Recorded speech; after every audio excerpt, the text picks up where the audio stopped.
ജന്മാദ്യസ്തേതോന്നയാതിതരതച്ചാർത്തേഷ്വിജ്ഞസ്വരാട് തേനേ ബ്രഹ്മഹൃദായ ആദികവേ മുഖ്യന്തേ സൂരയ തേജോവാരിമൃതാം നിധാവിനിമയോ യത്രത്തിസർഗോമുഷാ ധാംനാസേന സദാ നിരസ്തകുഹകം സത്യം പരം ധീമഹി. നമസ്കാരം.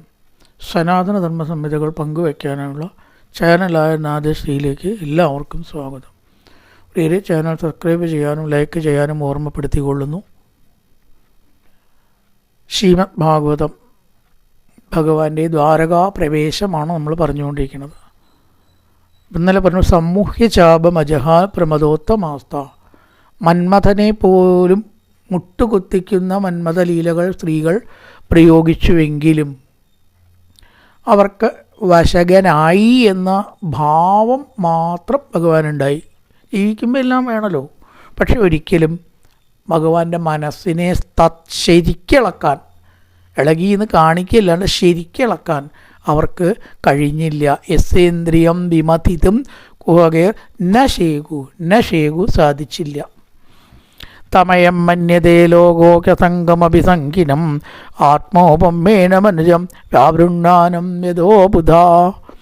ഇവിടെ പറയണം, ആ ബുധ അറിവില്ലാത്ത അയം ലോക, ഈ ജനസമുദായ ജനങ്ങൾ, അസംഗമപി സംഘത്തോട് കൂടാത്തവനായ, ആത്മോപമേന സ്വസാദൃശ്യം കൊണ്ട് സംഗിനം സംഘത്തോടു കൂടിയവനും, മനുജം മനുഷ്യനും, വ്യാപൃണ്വാനം പ്രവർത്തിക്കുന്നവനുമായിട്ട് തം ആ ഭഗവാനെ പറ്റി വിചാരിക്കുന്നു. സ്ത്രീകൾക്ക് സംഭവിച്ച തെറ്റ് നമുക്കൊക്കെ ഇടയ്ക്ക് സംഭവിക്കാവുന്ന തെറ്റ് ആണ് ഇപ്പം ഇതിൽ പറഞ്ഞത്. അറിവില്ലാത്ത ലോകം എന്നാണ് പറഞ്ഞത്. മൊത്തത്തിൽ എല്ലാവരെയും കുറിച്ചും പറഞ്ഞിട്ടുണ്ട്. അബുധ അയം ലോക, സാരറിയാത്ത ഈ ലോകം. അല്ലെങ്കിൽ ആൾക്കാർക്ക് എന്താ പറയുക, എന്തൊക്കെയോ പഠിച്ചു, കുറേ ഡിഗ്രി എഴുതി അവിടെ വെച്ചിട്ടുണ്ടാവും. ഡോക്ടറാവട്ടെ, എൻജിനീയർ ആവട്ടെ, അഡ്വക്കേറ്റ് ആവട്ടെ. ആ ഡിഗ്രി ആണോ യഥാർത്ഥത്തിൽ അറിവ്? അല്ലേ അല്ല. ഞാൻ വലിയ അറിവുള്ളവനാണ്, കേവനാണ്, അഭ്യസ്തവിദ്യനാണ്, വിദ്യ ആണ് സ്ത്രീകൾക്ക് പറയണത്. ചില അഭ്യസ്ത പഠിച്ചവളാണ്. നമ്മൾ വിചാരിക്കണു ആ ലോകം അസംഗം അഭി, സംഘത്തോടു കൂടാത്തവനാണെങ്കിലും ആത്മോപമേന സ്വസാദൃശ്യം കൊണ്ട് സംഗീനം സംഘമുള്ളതായിട്ട് തെറ്റിദ്ധരിക്കുന്നു. മനുജം മനുഷ്യനും, വ്യാപൃണ്വാനം പ്രവർത്തിക്കുന്നവനും ആയിട്ട് വിചാരിക്കുന്നു. അർജുനനോട് ഭഗവാൻ ഗീതയിൽ തന്നെ പറയണ്ട, മനുഷ്യ മത്സ്യ മൃഗ ശരീരങ്ങളെ ആശ്രയിച്ചവനായിട്ട്, അത്തരം ഭാവം ഉള്ളവനായിട്ട് അർജുന എന്നെ തെറ്റിദ്ധരിക്കുന്നു. ഞാൻ മനുഷ്യനാണോ അല്ല, മത്സ്യമാണോ അല്ല, മൃഗമാണോ അല്ല, വരാഹാണോ അല്ല, നരസിംഹമാണോ, ഇതൊന്നും അല്ലല്ലോ ഞാൻ. അവർക്ക് മനസ്സിലാക്കാൻ വേണ്ടി അവതാരങ്ങളിൽ കൂടെ അവതരിപ്പിച്ചു ചരിത്രവും കഥയും. സത്യത്തിൽ ഭഗവാൻ ഇതൊന്നും അല്ല. ഇത് അറിവില്ലാത്തവർ മനസ്സിലാക്കുന്നില്ല. ശരിക്കും ഈ ക്ഷേത്രം, വിഗ്രഹം എന്ന് പറഞ്ഞിട്ട് ഇങ്ങോട്ട് താഴ്ത്തുന്നത് തന്നെ ശരിയല്ല. കാരണം അവിടെയൊക്കെ മനുഷ്യനായിട്ടാണ് ഭഗവാനെ കാണുന്നത്. അലങ്കാരം വേണം, കുളിക്കണം, അഭിഷേകമാണെന്നേ ഉള്ളൂ. നമ്മൾ ഭക്ഷിക്കണോ നിവേദ്യമാണെന്നേ ഉള്ളൂ. നമുക്ക് എന്തൊക്കെ ഉണ്ടോ അതൊക്കെ അവിടെയുണ്ടേ. ശരിക്കും മനുഷ്യനാക്കി താത്തല്ലേ ചെയ്യണം. ഒരുപാട് ആൾക്കാർ ക്ഷേത്രത്തിനെ വിമർശിക്കുന്നവരുണ്ട്, വിഗ്രഹാരാധനയെ വിമർശിക്കുന്നവരുണ്ട്. ചിലർ അവതാരങ്ങളെ ഇല്ലാത്തതാണെന്ന് പറയുന്നവരുണ്ട്. ഭാഗവത് തന്നെ പറയുന്നുണ്ട് ഇതൊക്കെ ഇല്ലാത്തതാണ് കേട്ടോ. അപ്പം അങ്ങനെ വരുമ്പോൾ ഏതാണ് ശരി? സംശയം വരാലോ. സംശയിക്കാനൊന്നുമില്ല. ഭഗവാൻ വിഗ്രഹത്തിലല്ല നിൽക്കുന്നത്. ഞാൻ ഉറപ്പായിട്ട് പറയും, വിഗ്രഹത്തിലല്ല ഭഗവാൻ നിൽക്കുന്നത്. ഭഗവാൻ എന്ന് പറഞ്ഞാൽ വിഗ്രഹമല്ല. അത് തെറ്റിദ്ധാരണ. എങ്ങനെയാവും? എങ്ങനെ വിഗ്രഹമാവും? ഭഗവാൻ എങ്ങനെ ജനിക്കും?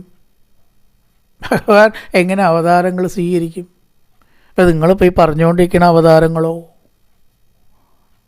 വലിയൊരു ചോദ്യമാണത്, നിസ്സാരമായിട്ട് ഗണിക്കണ്ട.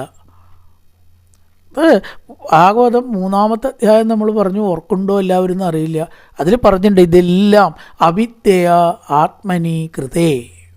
പറഞ്ഞ് നിങ്ങൾക്ക് സ്വബോധം നഷ്ടപ്പെട്ടു എന്ന് വിചാരിക്കുന്നുണ്ടാവും ചില. ഒരു സ്വബോധം നഷ്ടപ്പെട്ട ദൈവം തയ്ച്ച ഇതുവരെ ഇവിടെ അങ്ങടെന്നേ അറിയില്ല കേട്ടോ. അവിദ്യ ആത്മനി കൃതേ, അവിദ്യ കൊണ്ട് സൃഷ്ടിക്കപ്പെട്ടതാണ് അവതാരങ്ങൾ. 3-ാമത്തെ അധ്യായം നോക്കിക്കോളൂ, ഭാഗവതം 3-ാമത്തെ അധ്യായം, പ്രഥമ സ്കന്ധം 3-ാമത്തെ അധ്യായം അവസാന ഭാഗത്വമാണ് അത് പറയണത്. അവസാന ഭാഗങ്ങളൊക്കെ കഴിഞ്ഞിട്ട് ഇതെല്ലാം അവിദ്യ കൊണ്ട് സൃഷ്ടിക്കപ്പെട്ടതാണ്. അപ്പം സത്യത്തിലുണ്ടോ? ഇല്ല. എന്നാൽ ഉണ്ട് എന്ന് പറഞ്ഞ് പിന്നെ അത് ഇല്ല എന്ന് അതിലേക്ക് എത്തിക്കുകയാണ്. വലിയൊരു സയൻസാണത്. സൈക്കോളജിക്കലി അത്രേ പറ്റൂ. ചിലതൊക്കെ ഉണ്ട് എന്ന് പറഞ്ഞ് ഇല്ലാത്തതിലേക്ക് എത്തിക്കുക. കണക്ക് ചെയ്യുമ്പോൾ 10 ആപ്പിളിൽ നിന്ന് 5 ആപ്പിൾ പോയാൽ എത്ര? ഇത് മാത്തമാറ്റിക്കലി ഒരാൾക്ക് പറഞ്ഞു കൊടുത്താൽ മനസ്സിലാവില്ല. കുട്ടിക്ക് ചെറിയ കുട്ടികൾക്ക് ഒന്നും മനസ്സിലാവില്ല, അവന് കണക്ക് ചെയ്യാനേ പറ്റില്ല. ഈ ആപ്പിൾ അവിടെ അത്യാവശ്യമാണ്, പക്ഷേ അത് ന്യൂമറിക്കൽ സെൻസ് ഉണ്ടാക്കാനാണ് അല്ലേ. ആ അറിവ് കുട്ടിക്ക് പഠിച്ചാൽ പിന്നെ അവിടെ ആപ്പിളിൻ്റെ ആവശ്യമുണ്ടോ എന്ന് പറയുക? ഇല്ല. 10 - 5 = 5 എന്ന് പഠിഞ്ഞാൽ അവിടെ ആപ്പിളോ ബിസ്ക്കറ്റോ വേറൊന്നോ വേണ്ട. ഇത്രയേ ഈ അവതാരങ്ങൾക്കും വിഗ്രഹങ്ങൾക്കും സ്ഥാനമുള്ളൂ എന്ന് മനസ്സിലാക്കുക. ഞാൻ പറയുക കുറേ പറയാണ്ട്, അത്രയും നമ്മൾ പോകണ്ട അവിടെ. ഈ പറഞ്ഞതിൽ നിന്ന് യഥാർത്ഥത്തിലുള്ള ഈശ്വരനിലേക്ക് എത്താൻ ചില യഥാർത്ഥമല്ലാത്ത കാര്യങ്ങൾ പറയേണ്ടി വരും. അങ്ങനെ അതിലേക്ക് എത്താൻ പറ്റുള്ളൂ. അതാണ് മാർഗം. അതുകൊണ്ട് ക്ഷേത്രങ്ങൾ മാർഗങ്ങളാണ്, ലക്ഷ്യങ്ങളല്ല. നമ്മുടെ ലക്ഷ്യമല്ല ക്ഷേത്രം, മാർഗമാണ്. ഒന്നും അല്ലാത്ത ഈശ്വരനിലേക്ക് എത്താനുള്ള ഒരു മാർഗം, ഒരു സ്റ്റെപ്പിംഗ് സ്റ്റോൺ മാത്രമാണ്. അതുകൊണ്ടാണ് അമൃതാനന്ദമയി പറയുന്നത് ക്ഷേത്രത്തിൽ ജനിക്കാം, ക്ഷേത്രത്തിൽ മരിച്ചുകൂടാം. ഭക്തിയാണ് നമ്മൾ ജനിക്കില്ല, ഭക്തി ക്ഷേത്രത്തിൽ ഉണ്ടാവണം. പക്ഷേ അവിടെ അത് അവസാനിക്കരുത്, അവിടെ നിന്ന് കയറണം. 1-ലോ 2-ലോ നമ്മൾ നഴ്സറി ക്ലാസ്സിലോ ഇരിക്കാറില്ല. 3, 4, 5 മേപ്പെട്ട് കയറുകയാണ്. പക്ഷേ അതുകൊണ്ടത് വേണ്ടാന്നില്ല, കാരണം പിന്നെ വരുന്നവർക്ക് 1-ാം ക്ലാസ് വേണം, അത്രയേ ഉള്ളൂ. അല്ലാണ്ട് അത് തന്നെ നമ്മളിരിക്കാറില്ല. അപ്പോൾ അതാണ് ക്ഷേത്രം, അത് നഴ്സറി ക്ലാസ്സാണ്. അതിൽ തന്നെ ഇരുന്നാൽ നമുക്ക് എവിടേക്കും ഉയരാൻ പറ്റില്ല. അതാണ് ഇവിടെ പറഞ്ഞത്. എന്ത്? അബുധ, അറിവില്ലാത്ത അയം ലോക. ഇത്രയില്ല, ഈ ലോകത്തിൽ എത്ര ആൾക്കാരാ ക്ഷേത്രം എന്ന് വിചാരിച്ചിട്ട് വല്ലാതെ ഭ്രമിക്കണം. ഈ ജനസമൂഹം അസംഗമഭി, സംഘത്തോട് കൂടാത്ത ഈശ്വരനെ ആത്മോപമേന, സാദൃശ്യം കൊണ്ട്, നമ്മളെപ്പോലെ കയ്യും കാലും ഒക്കെ ഉള്ളതുകൊണ്ട്, മനുഷ്യനുമായിട്ട് സാദൃശ്യമുള്ളൂ. മനുഷ്യനാണോ ഭഗവാൻ? ആ സാദൃശ്യം കൊണ്ട് തെറ്റിദ്ധരിക്കണു. വ്യാപരിണ്വാനം, പ്രവർത്തിക്കുന്നവനാണെന്ന്, അങ്ങനെ സാധാരണക്കാരനെ പോലെ ആണെന്ന് തം, ഭഗവാനെ മന്യതേ, വിചാരിക്കുന്നു. ഏതദീശനമീശസ്യ പ്രകൃതിത്തോപി തദ്ഗുണൈ നയുജ്യതേ സദാ ആത്മസ്ഥൈർ യഥാ ബുദ്ധിസ്തദാശ്രയ. പറയാണ് പ്രകൃതിസ്ഥ, പ്രകൃതിയിൽ സ്ഥിതി ചെയ്യുന്നവനാണെങ്കിലും. ഇതൊക്കെ പ്രാകൃത രീതിയിൽ ചിന്തിക്കുമ്പോഴേ പ്രകൃതിയിൽ സ്ഥിതി ചെയ്യുന്നവൻ അടക്കം പറയാൻ പറ്റൂ. ഇതാ പ്രകൃതി, ശരീരം. ഈ പ്രപഞ്ച സൃഷ്ടിയിലത്തെ പ്രധാന ഭാഗമാണല്ലോ ശരീരം. അപ്പോൾ ആ പ്രകൃതിയിൽ, മൂലപ്രകൃതിയിൽ, ഈ മൂലമായ പ്രകൃതി എന്ന് പറഞ്ഞാൽ മായയാണ് അവിടെ. അതിൽ നിൽക്കണമെന്നുണ്ടെങ്കിലും തത് ഗുണൈ സദ ആത്മസ്ഥൈ തദാശ്രയ, എപ്പോഴും ആത്മാവിലിരിക്കുന്ന ഗുണങ്ങളോട് ചേരുന്നില്ല. അതിലിരിക്കുന്നുണ്ടെങ്കിലും അതിനോടുകൂടി ചേരുന്നില്ല. അതാണ് മനസ്സിലാക്കേണ്ടത്. ഇരുത്തം അവിടെയാണ് എന്നുള്ളതുകൊണ്ട് ചേർച്ചയുണ്ടാവണം ഇല്ലല്ലോ, അത്രയേ ഉള്ളൂ. അതിലിരിക്കണമെന്ന് മാത്രം. അതിനോട് ചേർച്ച ഇല്ല. വണ്ടിയിൽ യാത്ര ചെയ്യുന്ന വണ്ടിയോട് നമുക്ക് വലിയ ചേർച്ചയൊന്നുമില്ല. ഉണ്ടോ? ഇറങ്ങേണ്ട സ്ഥലത്ത് ഇറങ്ങി. ഏത് ബസ്സിൽ നിങ്ങൾ വന്ന് അയ്യോ അതൊക്കെ ഓർമ്മയില്ല, നോക്കിയില്ല. ചിലർ നോക്കും, ചിലർ നോക്കില്ല. അതിന് പ്രസക്തിയില്ല. കളർ ഓർമ്മയുണ്ടോ? അതും എനിക്ക് സത്യം പറയാച്ചാൽ ഓർമ്മയില്ല. അങ്ങനെ ലക്ഷണങ്ങൾ ചോദിച്ചാൽ നമുക്ക് ബസ്സിനെ പറ്റി ഓർമ്മയുണ്ടോ? അപ്പം അത്ര അതിലിരിക്കണു, യാത്ര ചെയ്യുമ്പോൾ അതിലിരിക്കണു എന്നല്ലാണ്ട് ഏതോ ബസ് കന്ന് കൈ കാണിച്ചു ബോർഡ് മാത്രം നോക്കി എന്ന പോലെ അതിൽ തന്നെ ഇരുന്നിട്ട് ബന്ധമില്ലാണ്ടാണ് ഭഗവാൻ ശരീരത്തിൽ ഇരിക്കുന്നത്. ന യുജ്യതേ, യോജിപ്പിക്കപ്പെടുന്നില്ല. ഏതദീശനമീശസ്യ, ആ ഈശൻ്റെ ശക്തി അങ്ങനെയാണ്. തൻ്റെ ശക്തി കൊണ്ട്, ഇതാണ് ഈശ്വരൻ്റെ ശക്തി. ഏതദീശനമീശസ്യ, ഈശനം ശക്തിയാകുന്നു, ഈശനം ശക്തി. ഏതദീശനമീശസ്യ, ഈശസ്യ ഈശനം, ഈശൻ്റെ ശക്തി. ഈശസ്യ ഈശനം, ഈശൻ്റെ ശക്തി. പ്രകൃതിഷ്ഠോപി, പ്രകൃതിയിലിരിക്കുന്നവനാണെങ്കിലും തത് ഗുണൈ ന യുജ്യതേ, അതിൻ്റെ ഗുണങ്ങളോട് കൂടിയിട്ട് യോജിക്കപ്പെടുന്നില്ല. സത് ആത്മസ്ഥേരത ബുദ്ധി തദാശ്രയ, അതിനൊരു ഉദാഹരണം പറഞ്ഞിരിക്കുകയാണ്. ബുദ്ധി ആശ്രയിച്ചിരിക്കുന്ന അതിനോടുകൂടി യോജിക്കുന്നില്ല. ആത്മാവിലിരിക്കുന്ന ഗുണങ്ങളോട് ബുദ്ധി യോജിക്കപ്പെടുന്നില്ല. ബുദ്ധിക്ക് ആത്മാവിനോട്ട് ബന്ധമില്ല, പക്ഷേ ശരീരത്തിലാണ് ഇരിക്കുന്നത്. ബുദ്ധി എന്ന് പറയുന്നത് ശരീരത്തിലാണ് ഇരിക്കുന്നത്, അല്ലേ? ആ ശരീരത്തിലല്ലേ ബുദ്ധി ഇരിക്കുന്നത്. പക്ഷെ ആ ബുദ്ധി ഏതിനോടെങ്കിലും യോജിക്കുന്നുണ്ടോ? ബുദ്ധി എന്ന് പറഞ്ഞിട്ടൊന്നുണ്ട് ഇല്ല എന്ന് ആർക്കും പറയാൻ പറ്റില്ല. അവന് ബുദ്ധിയില്ല, എനിക്ക് ബുദ്ധിയുണ്ട്, നമ്മൾ അഭിമാനിക്കണു, ഉണ്ടായിട്ടല്ല. അവൻ ബുദ്ധിമാനാണ്, ഇവൻ ബുദ്ധിമാനല്ല, നമ്മൾ പറയാറില്ലേ? അപ്പോൾ ബുദ്ധി എന്ന് പറയുന്നത് ഇല്ലാത്തതല്ല. എന്നാലോ അത് എവിടെയാണ് ശരീരത്തിൽ സ്ഥിതി ചെയ്യുന്നത്? തലയിലാണോ, ഹൃദയത്തിലാണോ, മനസ്സിലാണോ, വേറൊരിടത്തിലാണോ എന്നൊക്കെ ചോദിച്ചാൽ ബുദ്ധിമുട്ടും. തലയിലാണെന്ന് പൊതുവേ പറയുന്നു, എന്താ തെളിവൊന്നുമില്ല തലയിലാണെന്നുള്ളതിന്. തലയിലൊന്നുമില്ല എന്നൊക്കെ നമ്മൾ പറയുന്നുണ്ടെങ്കിലും ബുദ്ധി എന്ന് പറയണതുണ്ട് എന്ന് ഉറപ്പായി. പക്ഷെ അത് കാണാൻ പറ്റില്ല. എവിടെയാണ് ബുദ്ധി ഇരിക്കുന്നത്? അപ്പോൾ അതിന് ഒരു പ്രത്യേക രൂപമോ ഭാവമോ, ഇംഗ്ലീഷിൽ പറയുന്ന കോൺക്രീറ്റ് ആയിട്ടുള്ളൊരവസ്ഥ ഇല്ല. കോൺക്രീറ്റിൻ്റെ ആബ്സ്ട്രാക്റ്റും രണ്ടും വിപരീതമാണ്. ആബ്സ്ട്രാക്റ്റ് എന്ന് പറഞ്ഞാൽ കാണാൻ പറ്റാത്തത്, തൊടാൻ പറ്റാത്തതും കാണാൻ പറ്റാത്തതാണ് നമ്മൾ ആബ്സ്ട്രാക്റ്റ് എന്ന് പറയുക.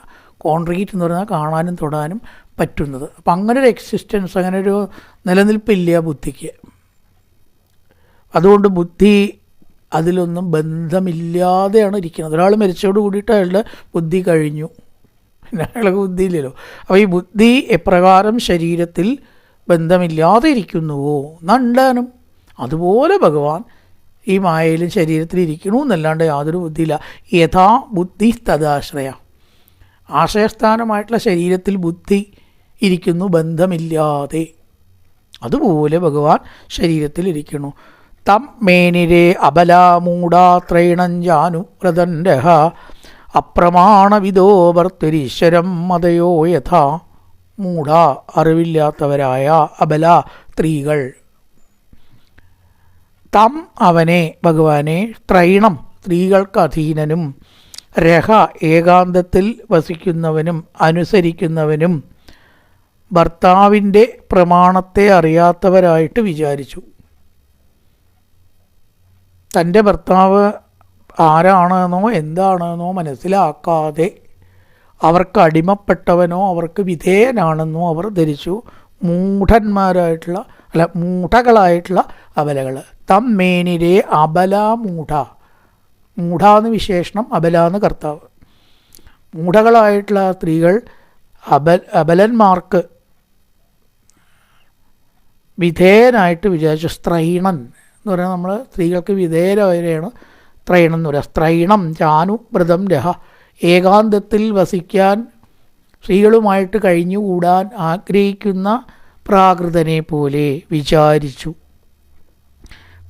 അപ്രമാണവിധ, പ്രമാണത്തെ അറിയാത്തവരായിട്ട്, സത്യത്തെ അറിയാത്തവരായിട്ട് അങ്ങനെ വിചാരിച്ചു. അപ്രമാണവിധോ ഭർത്തുർ, ഭർത്താവിൻ്റെ മഹത്വം അറിയാതെ കണ്ട് ഈശ്വരം മതയോ യഥാ, അഹം വൃത്തികൾ ഈശ്വരനെ അറിയാത്തതുപോലെ.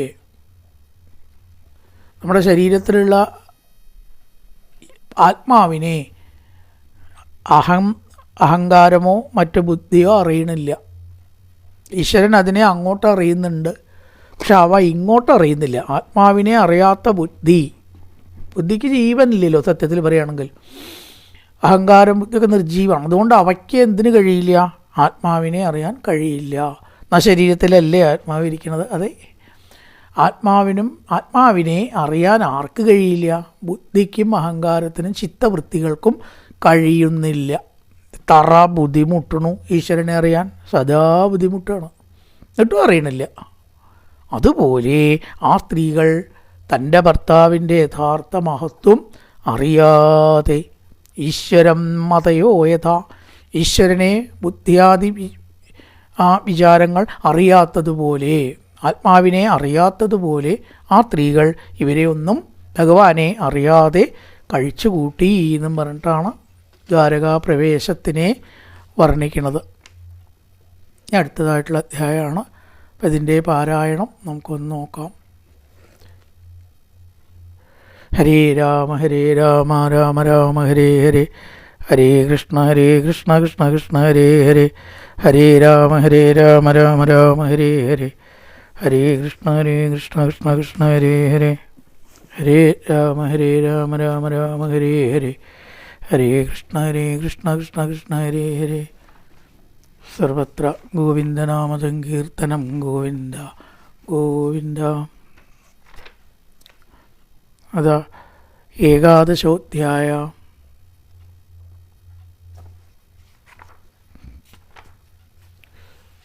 സൂത ഉവാച ആനർത്താൻ സ ഉപപൃച്ഛസ്പൃത്താൻ ജനപദാൻ സ്വകാൻ ദത്മോദരവരം തേഷാം വിഷാദം ശമേന്നിവ സൗച്ചകാശേതവളോദരോദരോപ്യുരുക്രമസ്യാദരശോണശോണിമ ദാത്മായമാനക്കരകഞ്ച സമ്പുടേതാപ്ച ഷണ്ഡേ കളകം സൗസ്വന തമുപസ്തുതനിതം ജഗത്ഭയഭയാവകം പ്രത്യുദ്യുപ്രജാ സർവ ഭർത്തൃദർശനലാലസ തത്രോപനീതബലയോരവേർദീപമിവാതൃത ആത്മാരാമം പൂർണ്ണകാമം നിജലാഭേന നിത്യത ഹൃത്തിൽപുല്ലമുഖാപ്രോചർഹർഷഗതയാ ഗിരാ പിതരം സർവസുഹൃതം അഭിതാരമിവാത്മക അതാസ്മദേ നാഥസദാംഗ്രിപങ്കജം വിരിഞ്ച വൈരിഞ്ച സുരേന്ദ്രവന്ദിതം പരായണം ക്ഷേപമിഹേച്ഛതം പരം നേത്രകാലപ്രഭവേത് പരപ്രഭു ഭവായ നൃത്തം ഭവവിശ്വഭാവന ത്വമേവ മാധാത സുഹൃത്പതിപിത ത്വം സദ്ഗുരുർന പരമഞ്ച ദേവതം യാനുവൃത്യ കൃതിനോ ബഭൂവിമ അഹോസനാഥ ഭവതാത്മയം ത്രൈവിട്ടപാനാമഭിദൂരദർശനം പ്രേമസ്മിതസ്നിഗ്ധനിരീക്ഷണാനനം പശ്യേമരൂപം തവ സർവസൗഭഗം രിഹംബുചാക്ഷാപസാരഭോ ഭവാൻ കുരുന്മതുൻവാദസുഹൃദ്ദിദിക്ഷയാ തത്രാപ്തകോടിപ്പതിഭക്ഷണോ ഭവേരിവിംബിനാഷ്ണോരിവനത്തവാച്യുത ഇതി ചോദീരിതാവാചപ്രജാനാം ഭക്തവത്സല ശൃണ്ണാനോനുഗൃഹം ദട്ട്യാവിധന്നം പ്രാവിശത്പരിം മധുഭോജതചാർഹാർക്കഗുരാം തകവൃഷ്ണഭി ആത്മതുല്യബലർഗുത്താം നാഗിർഭോഗവതീം ഇവ സർവത്തു സർവഭവ പുണ്യവൃക്ഷലതാശ്രമൈ ഉദ്യാനോപവനാരാമേർ വൃതപത്മാകരശ്യം ഗോപുരത്വരമാർക്കേഷുക്കതോദകതോരണാം ചിത്തത്വജപതാകാഗ്രേർ അന്തപ്പതികതാതവാം സമ്മാജിതമഹാമാർഗരത്യാവണകചത്വരാം സിക്താംഗന്ധകലേരുത്താം ബലപുഷ്പാക്ഷതാങ്കുരൈ ദാരിദ്വാരിഗൃഹാണാഞ്ചദിധ്യക്ഷതബലേക്ഷുഭി അലങ്കൃതാം പൂർണ്ണകുംഭേർ ബലിവിർധൂപദീപകൈ നിശമ്യപ്രഷ്ടമായാന്തം വസുദേവോമകാമന. വസുദേവനാണ്, വാസുദേവനല്ല.